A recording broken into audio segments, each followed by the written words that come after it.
Nadine Le Forestier est neurologue, médecin des hôpitaux de Paris. Elle exerce à la Pitié-Salpêtrière, le temple de la neurologie, et elle est spécialisée dans la prise en charge d'une des plus terribles maladies qui soit, la sclérose latérale amyotrophique ou maladie de Charcot.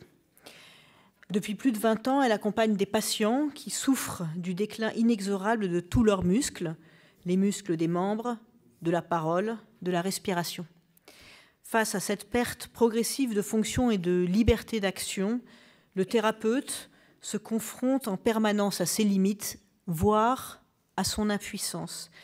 Et c'est sans doute pour répondre à cette situation éreintante sur le plan psychologique que Nadine, comme beaucoup d'entre nous ici, s'est engagée dans l'éthique médicale, grâce à l'espace éthique de l'assistance publique aux hôpitaux de Paris. Je me suis engagée en neurologie et puis, effectivement, depuis 20 ans, je suis des patients qui sont affectés par cette terrible maladie qui fait perdre très progressivement, mais très rapidement, ce qu'on appelle les cellules motrices, ce qu'on appelle les motoneurones, et qui donc va engager un véritable challenge multidisciplinaire maintenant pour essayer de mettre en mots le diagnostic, car ce sont des maladies qui sont obligatoirement, malheureusement, mortelles.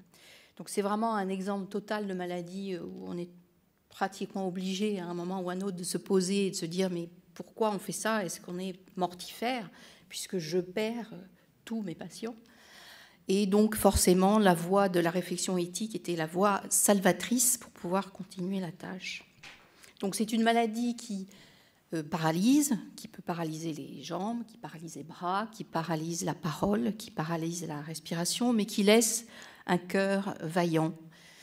Et la plupart du temps, également, une pensée tout à fait claire. Donc, elle est inexorable, paralysante, évolutive, incurable, étouffante et mortelle. Alors ce qui est dramatique en plus de ce tableau, c'est que comme ça va vite, puisque les patients décèdent à peu près en 40 mois, mais il y a des disparités, ça peut être en 6 mois, comme ça peut être 15 ans plus tard, voire beaucoup plus. Vous avez tous en tête, bien sûr, l'exemple du merveilleux astrophysicien Stephen Hawking. C'est terrible, parce que ça va tellement vite qu'en France, il n'y a que 8 à 10 000 patients, mais c'est parce que les patients meurent vite. Mais en 24 heures, on peut diagnostiquer 3 patients en France, pendant que 2 en décèdent. Donc forcément, il n'y a pas beaucoup de patients. Mais c'est une maladie très fréquente. Et donc on a cette étiquette de maladie rare qui fait que nous sommes malheureusement assez pauvres dans le domaine de la recherche, mais ça change. Alors vous le savez, quand on est face à ce genre de pathologie et qu'on s'engage à suivre ces patients, vous devinez que c'est très difficile de le porter tout seul. Et fort heureusement, depuis les années 85-89, il y a des centres experts qui ont permis de partager le fardeau entre soignants de diverses sensibilités, ergothérapeutes, kinés, orthophonistes, gastro-entérologues, pneumologues, etc. Donc le rassemblement en centre de cette multidisciplinarité fait qu'on porte et supporte cet engagement de soi. Alors effectivement, pourquoi s'engager dans ce genre de suivi et de surspécialisation? Eh bien, j'ai appris finalement, alors je voudrais éventuellement... Ah merci, voilà. Je voudrais insister sur le fait que dès l'instant où je vous parle de cette maladie, vous pensez que si je vais l'annoncer, c'est une annonce diagnostique, mais aussi une annonce pronostique. Et je crois avoir compris, après de multiples difficultés et de remise en cause de mon engagement, c'est que c'est justement pas une annonce pronostique. Et c'est tout ce qu'il faut faire, en fait. Alors, ce qu'on commence à comprendre, on a mis du temps, et Anne-Laure, je pense, pourrait en parler aussi de son côté, c'est que le métier de soignant, c'est un métier de bavard. On ne fait que ça. On cause tout le temps. Et on ne nous l'a pas appris. En tout cas, nos générations, on n'a pas eu de cours. Et ce verbe, il est omniprésent, que ce soit pour annoncer une maladie, mais aussi annoncer un traitement, annoncer l'arrêt d'un traitement, annoncer une guérison, qui est quand même aussi un peu une charge émotionnelle intéressante. Et le verbe prendre la parole, c'est comme toute action, elle a forcément une intention. Et je crois que c'est ça qu'il faut qu'on travaille, et c'est ce qu'on essaye de faire maintenant dans les universités pour nos futurs médecins, c'est que dès l'instant où je commence à ouvrir la bouche, je fais une action, donc il faut que je m'interroge. Qu'est-ce que je vais faire là? Qu'est-ce que je vais dire? Est-ce que je suis dans une bonne disposition, hein, et non pas un dispositif d'annonce? Comment je vais faire pour mettre en mots quelque chose qui est absolument impensable? Donc, va falloir annoncer quelque chose qui finalement va traduire un petit peu l'impuissance, hein, dont on vous parlait, et l'incurabilité. Alors, effectivement, ces maladies qui vont assigner le corps petit à petit à dépendre de l'autre, hein, et l'on voit effectivement de semaine en semaine ces corps qui perdent des actes de la vie quotidienne les plus symboliques que la marche, que s'habiller tout seul, que manger ou que aller au petit coin, hein. Il va falloir demander à son proche d'être aidé pour les choses les plus intimes. Forcément, si on s'engouffre dans la mise en mots de ce genre de maladie, on va bien sûr infliger une sentence aux patients, mais également aux proches. Et nous avons beaucoup mis de côté malheureusement ce proche. Et là aussi, il y a beaucoup de travail à faire. On engage ce proche à devenir aidant. On engage ce proche à épouser l'hypothétique geste que ce malade voudrait faire, à essayer de comprendre par les moindres petits mouvements des lèvres ce qu'il veut encore exprimer. Et ça, c'est phénoménal au sens strict du terme. C'est phénoménal le nombre de proches que j'ai pu escamoter parce que je n'ai pas fait attention à eux. Donc, finalement, s'engager d'en dire des choses aussi dramatiques et polysémiques, puisqu'il va y avoir ma façon de dire, mais il va y avoir la façon d'entendre, il va y avoir la façon de comprendre pour le proche, oblige déjà à une certaine philosophie d'apprentissage de la mort, pour penser à nos philosophes qui nous l'ont dit, que philosopher, c'est après tout s'approprier ce qu'est effectivement la mort. Donc, quand on va annoncer cette affaire, on peut imaginer que c'est un acte totalement abrasif de toutes les personnes présentes à ce moment-là, et qu'il va falloir donc essayer, puisque c'est un non-sens total que d'annoncer à un homme de 39 ans qui ne verra jamais son fils passer le bac, il va falloir considérer qu'il n'y a plus de temps pour votre prochain ouvrage. Il n'y a plus de temps. Donc il faut promettre qu'il n'y a plus de temps à ce moment-là. Et si bien que lorsque l'on va mettre en mots, il va y avoir un choc historique complètement disharmonique entre celle qui a écouté son patient, qui l'a touché, qui l'a examiné et qui va comprendre ce qui se passe et qui se dit encore une maladie de Charcot, je ne voudrais pas être là, comment je vais faire? Donc cet instant, il va falloir mettre en mots un savoir-faire qui va donc se verbaliser et qui va donc avoir une connotation assez sèche d'expertise. Et puis à côté, le temps d'une certaine promesse, car c'est ça aussi que j'ai compris, c'est que s'engager à dire quelque chose d'aussi effroyable, c'est de toute façon implicitement promettre d'être là jusqu'au bout, de promettre d'aller jusqu'à la fin du dernier souffle. Donc, promettre cela, cette action de présence, où va émerger en même temps la perspective de pratiquement tout le temps une application véritablement médico-technique de la suppléance. On va suppléer les gestes, on va suppléer l'alimentation, on va suppléer la respiration. Et face à ça, une vie, une existence qui va se trouver complètement disloquée par une énonciation. Donc cette véritable disparité, cette dyschronie est absolument inhumaine. Il va falloir finalement trouver une certaine structure pour la prochaine partition historique du patient, plutôt que d'essayer d'y chercher un sens, puisqu'il n'y a pas de sens.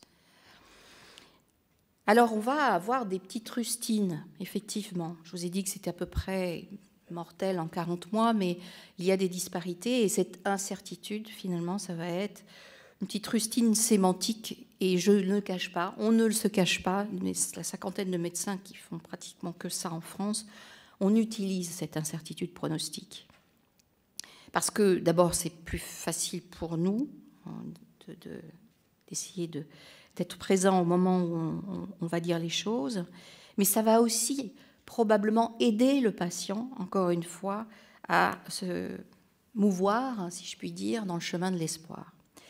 Et ce passage de l'incertitude du médecin qui va annoncer cette maladie à l'espoir du patient, je trouve pour moi, c'est à la fois un merveilleux mystère de l'être humain, mais c'est également probablement une merveilleuse ouverture au dialogue.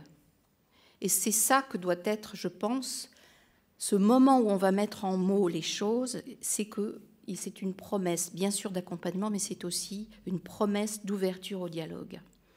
Alors, dire que quand le patient apprend ça, il va dire « mais alors, ça veut dire que je vais mourir », ben, quoi répondre? Ben, oui, vous allez mourir. Il faut déjà avoir fait un travail par rapport à la mort, donc bon, je l'ai fait. Mais c'est aussi dire, ben oui, mais il y a un chemin à faire, et ce chemin, on va le faire ensemble. Et je ne sais pas s'il est long, s'il est court, mais on va le faire ensemble. Alors, c'est sûr que ça peut, là aussi, être, encore une fois, assez fallacieux de vouloir faire croire à un patient qu'ayant une maladie de Charcot, il va pouvoir encore vivre pas mal de temps, et qu'on va l'aider à vivre le moins mal possible avec une qualité de vie, avec toutes ces suppléances. Mais je pense que même s'il pourrait considérer que d'entendre à travers mes mots « vous pouvez me faire confiance », puisque le contrat de soins implicite qui va se tisser entre nous, c'est de la confiance, comment il peut m'entendre alors qu'il sait que je ne vais pas le guérir ? Comment, lorsque je me décide dans cette hyper-décision sémantique de dire la vérité de l'autre, de sa vérité médicale, comment le proche qui est présent au moment où je suis en train de révéler cette affaire va trouver un interstice le plus fin possible pour dire « mais attendez, moi je suis là dans le box de consultation, mais je ne suis pas le proche, j'ai rien entendu, je me tire, je ne veux pas aider ». À aucun moment, finalement, on laisse la possibilité d'un futur aidant de dire mais j'ai envie de crier, moi. C'est très, très, très délicat à ce moment-là de l'annonce. Donc maintenant, quand et je vais vous dire un petit peu comment, quelques petites stratégies qu'on peut mettre au point, je fais très, très attention à la 3e, 4e personne qui est dans le box de consultation, à ce moment de mise en vérité. D'une réalité qui va s'imposer. Et donc, je répète souvent à mes étudiants que ce n'est pas parce que le médecin sera impuissant face à l'évolution de la maladie qu'il incarne l'inutilité de son engagement. Et je crois que c'est au contraire. C'est vraiment le contraire. Parce que quand on est impuissant, il faut montrer qu'on est capable d'être humain. D'être là en disant bah oui, je vais pas y arriver, mais au moins il y a quelque chose à faire ensemble. Et ce n'est pas parce que le patient sait de quoi il va mourir qu'il lui est nié la capacité d'espérer de vivre. Et ça, même si c'est pas vraiment forcément ce que ressent au début le patient dans cet instant initial qui est l'annonce diagnostique, qu'il va ressentir en lui, à nous quand même de lui faire comprendre que cette impuissance, ce n'est pas une incapacité et c'est certainement pas la fin. Alors comment faire quand il s'agit de mouiller sa chemise pour dire des choses comme ça? C'est que on a tendance à oublier dans notre chaise de personnes consultées, plus ou moins finalement protégé par une institution qui est l'hôpital ou un centre, on a tendance à oublier qu'un patient, il est en quête. Il vient vous voir, il a un parcours, souvent truffé de non-dits, de juxtaposition, d'exploration, de cafouillage, etc., etc. Si bien qu'il arrive, il attend. Hein, il sait qu'il y a une incertitude par rapport au temps qu'il a, de vie bien portant, de vie malade aussi, et ce malade, il attend du vrai. Alors qu'est-ce qu'on met dans le mot vrai ? Le vrai, pour être vrai, il doit être communicable, il doit être fait normalement de transparence, et Internet nous y aide beaucoup, mais on n'aura pas le temps d'en parler. Et cette transparence doit être à hauteur d'une vérité. Mais, comme nous le dit Jean-Louis Chrétien dans son livre Saint-Augustin et les actes de parole, la vérité de l'écoute, c'est aussi d'interroger. Et en fait, quand je commence à comprendre ce qui se passe, et que j'ai mis mes constatations dans mon dossier, que le patient s'est rhabillé, qu'il y a une attente, hein, donc je vais changer les rapports du dialogue pour montrer justement que c'est un dialogue. Ce n'est pas un sachant face à quelqu'un qui éprouve. C'est deux sachants qui se rencontrent. Le sachant qui souffre et le sachant qui a appris ce qu'est l'être humain et ce qu'est la maladie. Et quand je redonne la parole au patient, je vais le questionner, je vais lui demander qu'est-ce que vous en pensez de tout ça ? Quel est votre cheminement ? Vous en êtes où ? Vous êtes en face de moi ? Dites-moi. Alors parfois, ça surprend que dans l'attente des mots, du nom de la maladie, je puisse redonner la parole comme ça. Alors des fois, c'est le patient. En général, c'est toujours le patient qui reprend la parole. Et lui permettre de reprendre la parole, ça lui permet de dire « je pense que » ou « on m'a dit que ». Oui, mais qu'est-ce que vous en pensez, vous ?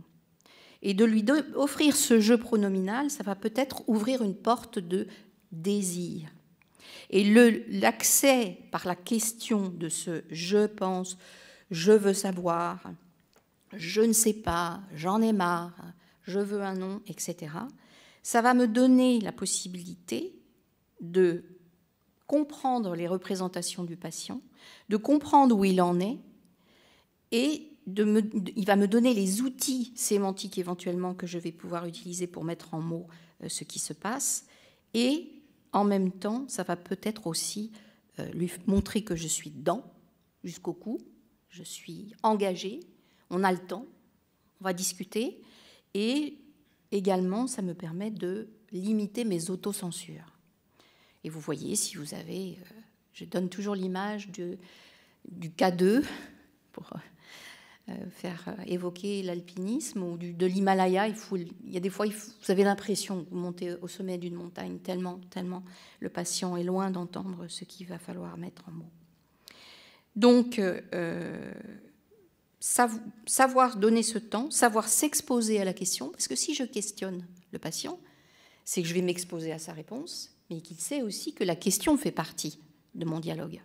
Et ça, c'est une petite stratégie d'outils qui nous permet d'être à 2, à 3, voire à 4 ensemble dans cette conversation de diagnostic. Ainsi, on peut créer une parole de désir, on peut voir ce qu'il veut, et la vérité est une chose qui se fait parce qu'elle se désire. Alors, on n'aime pas trop le mot vérité en médecine, on dit plutôt réalité, mais là, il s'agit quand même d'une certaine vérité. Et ce qui est très important également, c'est qu'au fur et à mesure du temps, on comprend qu'informer le patient, c'est un minimum, encore plus aujourd'hui. C'est la base.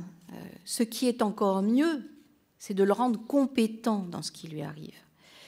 Alors, si on veut le rendre compétent, il va falloir lui faire comprendre qu'on va mettre en mots ensemble son diagnostic, que c'est un véritable acte de socialité que de s'ouvrir au dialogue, qu'il peut comprendre par derrière également que je suis capable de me métamorphoser parce qu'il prend la parole au cours de cette mise en mots du diagnostic, et que je lui promets comme un « me voici » chevillé au verbe. Alors, on ne parlera pas cet après-midi du silence, qui est un sujet mais monumental et pour moi très vertigineux et extrêmement intéressant dans ces moments difficiles. Mais ce « me voici », je suis là, je suis responsable de mes paroles, c'est difficile, il le sent que c'est difficile. Ce « me voici » va lui faire comprendre qu'il est différent du patient que je viens de voir avant lui, qu'on va se métamorphoser tous les deux, tous les trois, et que dans le chemin qui reste à parcourir, on va investir cet événement. Tous les trois, tous les quatre, tous ensemble.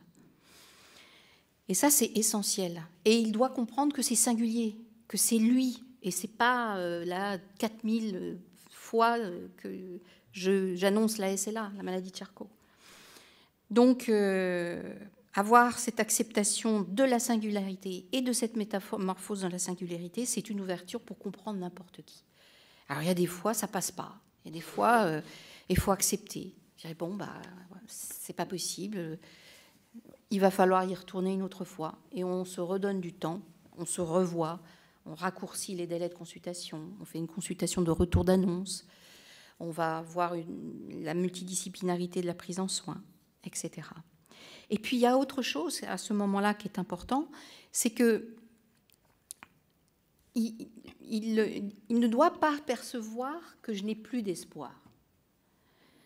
Ce qui est malheureusement le cas, mais j'ai quand même de l'espoir.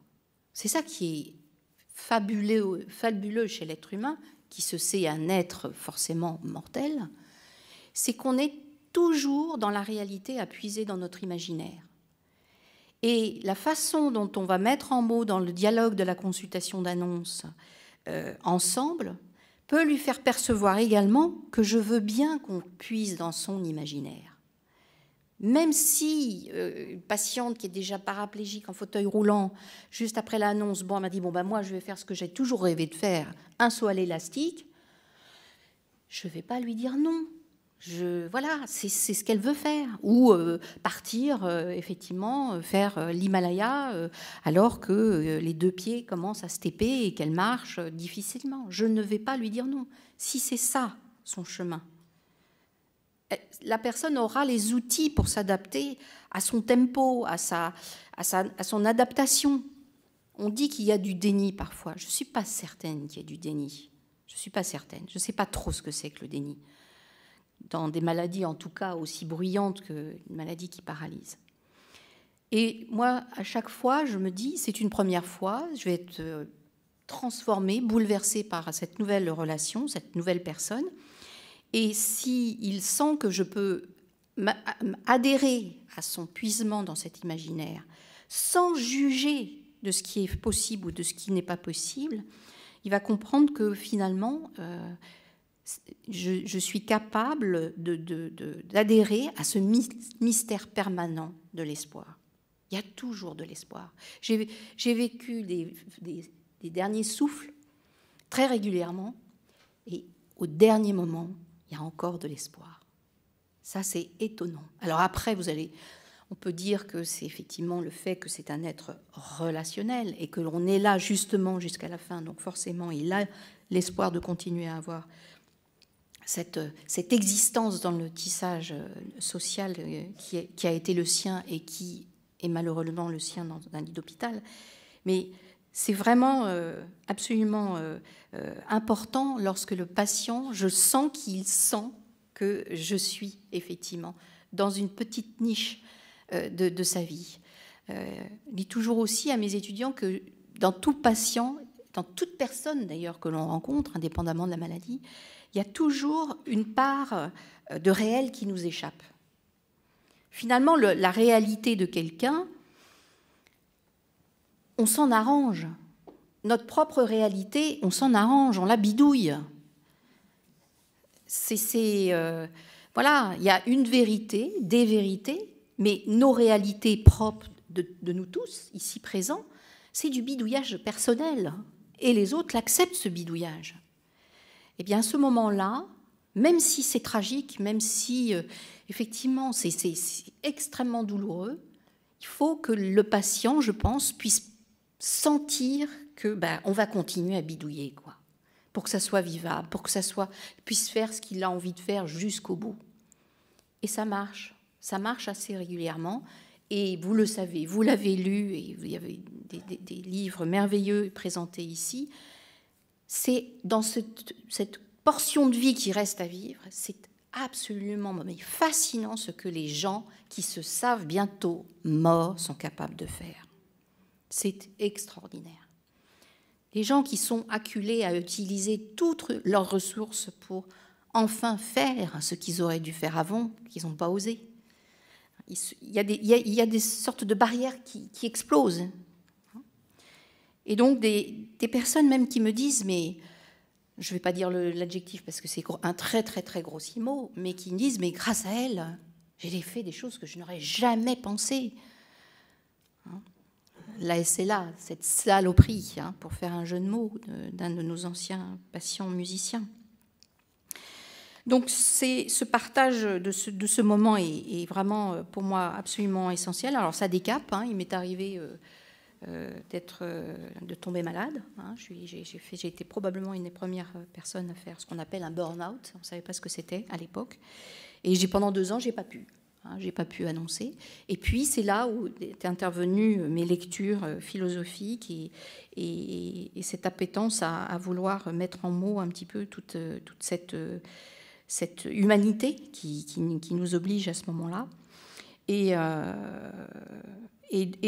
mon avis aussi, finalement, de comprendre que il faut... Le patient, la famille qui vient nous voir, elle sait qu'elle a un être qui a un certain savoir. Sinon, non, elle ne serait pas là.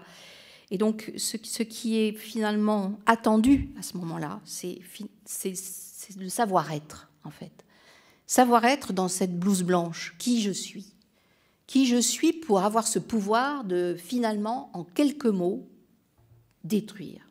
Parce que je me suis trompée dans ma thèse. J'avais dit que ce n'était pas un pouvoir.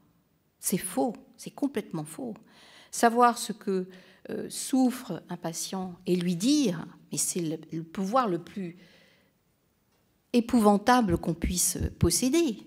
On peut détruire, on peut tuer, on peut conduire la personne directement sous le métro.